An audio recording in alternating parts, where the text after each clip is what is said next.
You mentioned that you flipped a lot of cards. I mean, are there some names you could share us that you sold cards to? Yeah, so Stephen Curry is actually a buyer of ours.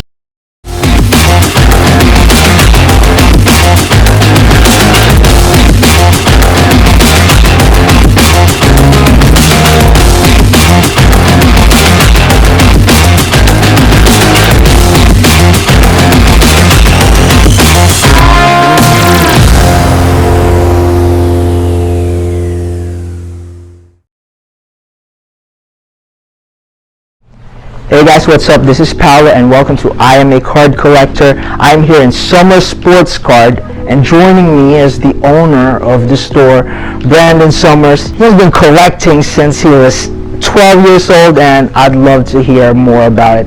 Thanks for doing this, man. No, thank you for doing it, Now, this must be a dream of yours, having your own shop. How young were you when you said, when I get this age, I'm going to have a shop like this? Yeah, so it really started when I was 10 years old. I always had a love for sports and for the hobby. And I was like, I could never afford it though because it was always too expensive. So at 10 or 11 years old, I started mowing lawns to try to build up money to go to my first card show, which was in Rosemont, which is a Chicago show. I had saved up $280 to be exact. I mowed a bunch of lawns that summer and I ended up going into the show with $280. And I started buying cards. And I was like, oh man, the 280's gone. I have no money left. So then I went to go start selling some of the cards, and I realized, wait a minute, I can sell some cards, get my $280 back, and still have a couple cards left over. So at a young age, I realized that, hey, people are sleeping on this market, so to say, And I would do that ever since, when I was little, even in school, all school long, I would just study cards and do all that. And I always said, I want to have a card shop one day, but I didn't think it would come this quick, how it's come, because the hobby's just in a different market right now. Definitely, it's so quick. But who were the first cards that you invested on, like the players, so to speak? So when I was younger, I didn't have a ton of money. I would always buy Hall of Famer autographs, guys that were proven, because those I knew would never go down. Dan Marino, Joe Montana, Tom Brady autographs were $200-300 back then. You mowed a lot of lawns. Yeah, I had to mow a lot of lawns to get to there, but it all worked out at the end. So it's kind of it was just pretty crazy how it all transpired, And you mentioned when you were 10, you went to the card show in Rosemont, and this year alone you did the Nationals, the Chicago Sports Spectacular. Yeah, I've been going to every show, every national. I don't usually miss a national just because it's great publicity and it's great catching up with your buddies and everything, seeing the guys that have been in this hobby as long as you have. So I would say in 2015 is when I started to see the money coming in a little bit better. I actually opened up a painting company in 2015. So I had owned a painting company, and in 2019, the beginning of 2019, when COVID came around, I ended up selling my painting company because I thought nobody's gonna want me in their house or whatever because of everything going on with COVID. And I ended up investing it into sports cards. So I bought Michael Jordan rookie cards, high grade 9.5s, LeBron James Topps Chrome Refractor rookie cards for, I was paying $6,000, $7,000. I was paying $9,000 to $10,000 for Jordan 9.5 rookies. And come the boom, I would say a year later, we were selling the Jordan rookie cards for $150,000 a piece. We were selling the LeBrons for $75,000, $80,000 a piece. And a lot of things have come back down now, but it's given me the opportunity to invest that money into other things, like the shop and a lot of players that I'm still currently buying today. Yeah, this is a really cool shop, man, and you can see the space is very big. There's something for everyone. Filipinos love basketball. There's a lot of basketball here. Also, there's football, baseball. I love going here for the UFC, and also those miscellaneous boxes that you have. Yeah, that's really cool. What I want to ask you next is, you're in Chicago right now. This is where the GOATs are, Jordan, and of course the names of Rodman, Pippen. If you had a choice to be in any state, because I'm sure in Milwaukee, Giannis is a big name. In Golden State, Curry would be a big seller. Are you happy that you got the GOAT? I love it. I love Chicago. I'll probably never leave Chicago. We talk about it a lot, about moving somewhere else.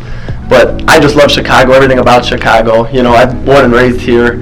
And just to, like you said, the sports icons are they go on and on the list, you know. And even the Bulls this year, they're finally having a better team. But you just go, you know, all throughout the years, you have, you know, Walter Payton with the Bears, you have Michael Jordan, like you said, and I mean, even for hockey, you know, we had one of the best hockey teams of all time. But I mean, yeah, I love Chicago. Never wanted any different, you know, than to be here. Yeah, you mentioned that the Bulls are doing really great right now. Is it hard for you now to be able to get graded cards of the likes of Zach LaVine, Lonzo, or do you have a lot in your inventory? So we got lucky a little bit because when the shop was opening, I bought, you know, a lot of that stuff at shows and stuff that I would go to stock up for the shop. But unfortunately, I sold a lot of the stuff early because I didn't think they'd be to this extreme, right? So yeah, the supply and demand for them has gotten a lot harder to do because you look at a guy like Lonzo Ball, where his autographs were $40, $50 last year, and now they're $400 or $500 because of the way he's performing. Even Zach LaVine is the exact same way. Being a sports card investor yourself, one thing that I am confused in is like Lonzo is doing really well, but I could see that you could still buy slabs under $20. Yeah, that's the reason behind so that. It's just it all depends on the card, right? Like a lot of guys that are getting into the card market, they don't realize to the full extent of what, you know, cards to buy and what cards not to buy. You know, a lot of people see, hey, it's slabbed, I'm gonna buy it for $20, $30 because it's a good investment. But in reality, it might not be the best investment because of the fact of there's so many made. You know, I look at and not saying this, I mean, there's a price range for everybody, right? I'm just saying, for example, like you look at the National Treasures Lonzo Ball, right? Yeah. It's $4,500 right now. But you look at the LaMelo Ball National Treasures, they're $55,000 to $60,000 right now. Exactly. So there's a big gap there, and I think that things that are short printed or low numbered, so to say, like serial numbered to 99, there's a big gap there because of the fact that there's only 99 of them.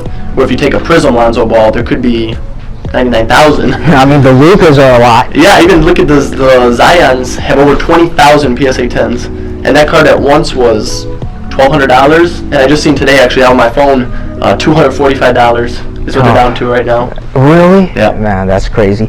Now, let's talk about the Ball brothers. Do you feel that LaMelo's number is overvalued right now compared to Lonzo? Because, like, if we think about it, there are less printed cards of the years of Lonzo's rookie year than right now. Like, every time they release something new, you're sure you're going to get, like, a LaMelo rookie card. So, I've invested in LaMelo. I think there's a big difference between LaMelo and Lonzo.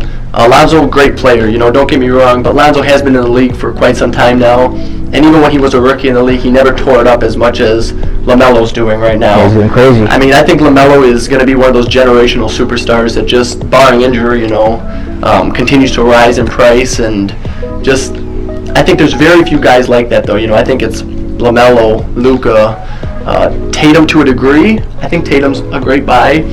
Stephen Curry, one of the greatest players of all time, in my opinion, and we're just blessed to be able to watch him to this day. True. And LeBron James, obviously, you know, but that's kind of my take on that.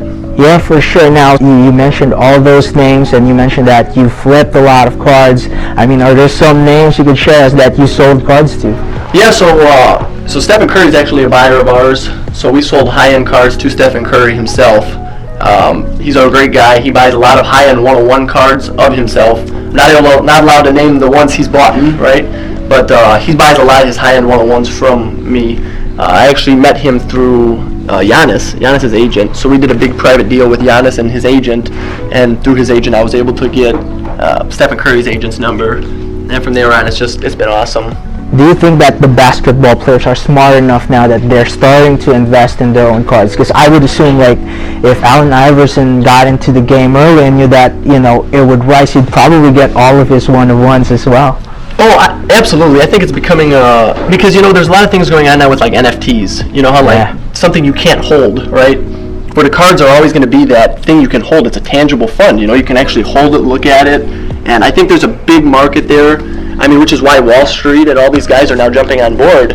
I mean, I know Giannis, for a fact, collects his high-end 101s. I know Stephen Curry collects his high-end 101s because you're betting on yourself at the end of the day. You know? Like, for us, it's hard to go buy a rookie of, you know, Keldon Johnson and say, hey, I hope Keldon Johnson, you know, is one day as good as LaMelo Ball. For sure. But it's different when you're betting on yourself. You know, if you're buying yourself, you know your potential, so you know you're going to be good. And also you control the market, right? Absolutely. It's like if one person has all the Jordan cards, then he controls how it comes out. But if guys like Stephen and Giannis are in the game, they can control their prices and maintain their value up there, in terms of like private signings or even appearances. Absolutely, yeah. I mean, these guys don't have many appearances either. They come every now and then to events, but I mean, they just have so much money that they don't even like. It's kind of a shame, but if you offer a guy like Stephen Curry, hey, here's $100,000 to come sign some autographs, he's like, well, hey, it's cool, but I just signed a contract for $200 million or whatever, so it's not the same to him. It's kind of almost a waste of his time to do it. Yeah, but have you invited any athletes here to do some private signings or whatnot, or you're planning to? So we definitely are planning to. We have a lot of things in the works right now, just with COVID and everything. A lot of the players don't still want to meet face-to-face with fans. Not saying in a bad way, but just with the interaction of, there's a lot of protocols in play too. So you're not really allowed to do any signings right now unless they're private signings, where you would drop memorabilia off and then we'd have it. Have an athlete sign it and then have a representative from Beckett, JSA, PSA on site stickering them. But a lot of times that's not what fans want. I mean, if I'm paying for an autograph ticket, I want to meet the guy. I want to shake his hand and talk to him for even 30 seconds. That's true. Now let's go to the store, man. Could you tell us what are the best sellers here in the store? So definitely the boxes that you were talking about over there. So we got the $1, $2, $3, $4, $5, all the way up to $50 stuff over there. People come in all the time and they just love to dig through it and pull out hidden gems and stuff that are hiding in there. And a lot of it is kids too, because a lot of these higher end cards, kids can't really afford to get into the hobby right now. So they think, right, because they see all these high numbers, right? But what people should be showing is what you could buy a card at for $2-3 and then it goes up to $10. That's a big win for a kid. You know what I mean? It's not all about, I made $10,000 here, I made $50,000 here. It's about the aspect of, number one, the cards. There's a hobby to it. So I wish more people realize hey, it's not just about buying and flipping. It's about the love of the passion for the hobby. Exactly what I'm saying. And one thing, I've rummaged to his bins. I could see that even kids could get a Luka Doncic card for $1. It may not be a rookie card, but I mean, it's something for you to get inspired to. Hey, I'm going to mow more lawns until I work my way to an autograph card. Yeah, an autograph card. And that's the cool thing about this store, because if you block it all off from the kids, then they're probably going to be focusing on the Fortnites or whatever they're going to play. And when we grow old, or when they grow old, that's going to be the new thing. What people don't realize is there's a lot of people around here, especially too, that they don't realize the fact that kids come first in the hobby to a degree. That's what's going to keep the hobby going for years and years. If you take advantage of little kids all the time or whatever, don't give them the opportunity, then I mean, what are you going to have when I'm 50, 60 years old? There's going to be no hobby. Exactly. Another thing that's cool about this, having an actual store, is the actual interaction with the other collectors. Any future trade nights or events where card collectors could come together and trade cards or buy one from each other? January 8th here, we're going to have a trade night. It's going to start at 6 o'clock and then go all the way till midnight or whenever people leave. So you'll be able to come in, trade, interact with people, and kind of do your thing that way. I spoke with Mitchell. He said you did 2 trade nights in the past. This is probably going to be your third, right? Yeah, it's going to be, they're always successful. People come out, kids come out. We have, pizza or whatever. We order some food, and we all just have a good time and, trade cards, look at one another's cards, and yeah, it's just always a good time. Well, I think I'm still here by then. I'd love to stop by when that happens. Absolutely. Now, this is the time or the part of the show where you get to teach the people on what to do. And these are a few questions. Number one, who is a player that they should invest in right now? I mean, I seriously do think LaMelo Ball. I'm a strong believer in LaMelo Ball. LaMelo he's just a great player all around. I mean, he's smart with the ball. He's not dumb, I think he's the most talented brother out of all three of them. His prices are a little high right now, but I don't think that... You don't think it'll normalize like how Zion... I think it'll only go up. Because you look at what happened with Luka Doncic. For sure. And, I mean, Luka Doncic cards, we thought it was crazy in the beginning when people were buying them, I think LaMelo for sure, and then also Tom Brady, like on-card Tom Brady autographs or like Tom Brady rookie cards and stuff of that nature. There's something there for sure. Yeah, that's a crazy thing. When Luka was still starting on his rookie year, you could buy a card in the Philippines for his rookie card for $10, and I thought back then that was too expensive till I realized it went $1,000. Oh, it hit a level that nobody realized or nobody expected, you know. And you feel LaMelo Ball is going to be the same thing. I think LaMelo Ball is. So while he's still $50, they should go and grab him. Yep. Don't ever say, you know, don't ever. Oh, it's a little too expensive right now because of the way he's playing. But I think it definitely is one of those things that, you know. For sure. And who's a player right now that they should sell or not invest in?